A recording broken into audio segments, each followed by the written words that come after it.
Hello friends, இன்றைக்கி நம்ம ஒரு ஸ்வீட் பண்ண போகிறோம். இது நார்த் இந்தியன் ஃபேமஸ்ஸு சென்னா முர்க்கின்னு சொல்லுவாங்க. இதுக்கு நான் பன்னீர் எடுத்திருக்கேன். பன்னீரில் தான் நம்ம செய்ய போகிறோம்.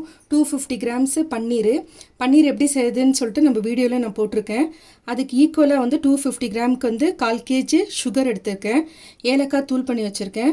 ஒரு ஃப்ளேவருக்காக வந்து பாதாம் பவுடர் ஒரு ஸ்பூன் எடுத்திருக்கேன். இது ரோஸ் எசன்ஸு, இதுவும் நம்ம கொஞ்சம் ஆட் பண்ணுறோம். இது எப்படி செய்யுதுன்னு பார்க்கலாம். பேன் எடுத்துக்கோங்க. ஃபஸ்ட்டு ஹீட் பண்ணிக்கலாம். இதில் நம்ம 1/4 kg சுகரை சேர்த்துக்கிட்டு, எந்த கப்பில் நீங்கள் மெஷர் பண்ணியிருக்கீங்களோ அந்த கப்பில் அரை இதுக்கு வந்து தண்ணி ஊற்றுறோம். நம்ம சக்கரை கொஞ்சம் நல்லா மெல்ட் ஆகணும். ஒரு கம்பி பதம் வரணும். இது மெல்ட் ஆகிறதுக்குள்ளே நம்ம பன்னீரை வந்து கட் பண்ணிக்கலாம். இப்போ பன்னீரை நம்ம கட் பண்ணிக்கலாம். இது வந்து சின்ன சின்ன ஸ்கொயர் ஷேப்பில் வரணும்.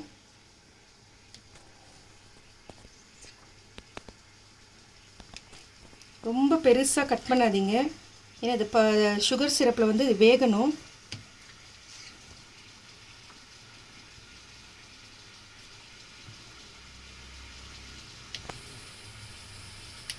இந்த சைஸ்க்கு இருந்தால் போதும்.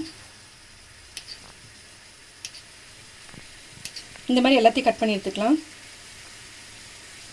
பாருங்கள், நல்லா கொதிக்க ஆரம்பிச்சிடுச்சு. கலந்து விட்டுட்டு சர்க்கரையெல்லாம் நல்லா வந்து கரைய ஆரம்பிச்சிருக்கு.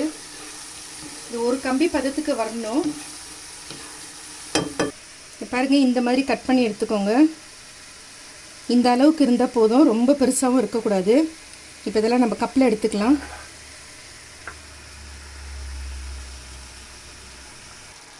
இப்போ பாருங்கள், ஒரு கம்பி பதத்துக்கு வந்திருக்கு. இப்போ இந்த டைமில் நம்ம பன்னீர் இதோட சேர்த்துக்கலாம்.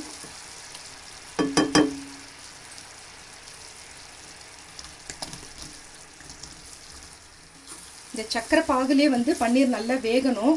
ஸோ இது எல்லாம் வந்து இந்த சக்கரை தண்ணி வந்து இதில் ஸ்ப்ரெட் ஆகிற அளவுக்கு நல்லா கலந்து விட்டுக்கோங்க ஃபஸ்ட்டு. இப்போ ஒரு ஸ்பூனுக்கு ரோஸ் எசன்ஸ் இதோட சேர்த்துக்கலாம். கொஞ்சமாக ஏலக்காய் தூள்,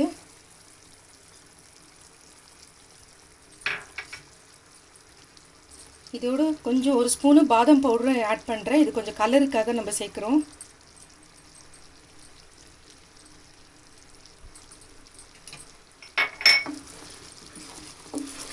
கொஞ்சம் லோ ஃப்ளேம் பண்ணிக்கோங்க.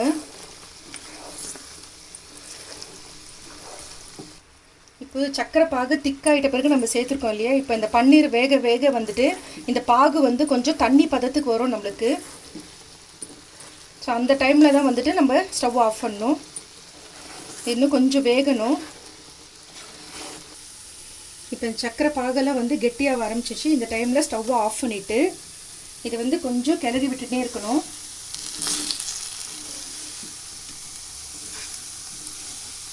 நீங்கள் ரசகுல்லா சாப்பிடும்போது எப்படி இருக்குதோ அந்த மாதிரி இருக்கும் இது டேஸ்ட்டு.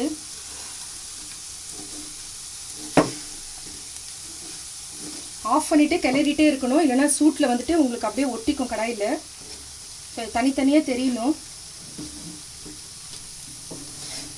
நீங்கள் இது பார்க்கும்போதே தெரியும் பாருங்கள். இப்போ ரெடி ஆகிடுச்சு. இப்போ வந்து ஜல்லடை கரண்டி மாதிரி எடுத்துக்கோங்க, ஏன்னா இந்த சக்கரை தூளெல்லாம் வந்து நம்ம வடிகட்டிட்டு தான் எடுக்கணும் இப்போது. ஸோ இந்த மாதிரி கரண்டி எடுத்துக்கோங்க. வெறும் இந்த பீசஸ் மட்டும்தான் நம்ம எடுக்கணும்.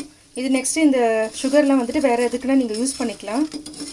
நான் பிளேட்டில் வச்சு காட்டுற பாருங்கள். பாருங்கள் ஃப்ரெண்ட்ஸ், நம்மளுடைய சென்னா முர்க்கி ரெடி ஆகிடுச்சு. இது நார்த் இந்தியன் ஸ்வீட்ஸு. இப்போ ஸ்வீட் கடைங்களெல்லாம் நார்த் இந்தியன் ஸ்வீட் கடைங்களுக்கு போனால் இது கிடைக்கும் உங்களுக்கு. இதே மெத்தடில் செஞ்சு பாருங்கள். பிடிச்சிருந்தால் லைக் பண்ணுங்கள். புதுசாக பார்க்குறவங்களா இருந்தால் சப்ஸ்கிரைப் பண்ணுங்கள். உங்கள் ஃப்ரெண்ட்ஸுங்களுக்கும் ஷேர் பண்ணிவிடுங்க. மறக்காமல் பெல் ஐக்கானை ப்ரெஸ் பண்ணுங்கள். அப்போ தான் நான் போடுற வீடியோ உங்களுக்கு உடனுக்குடன் நோட்டிஃபிகேஷனில் வரும். Thank you friends.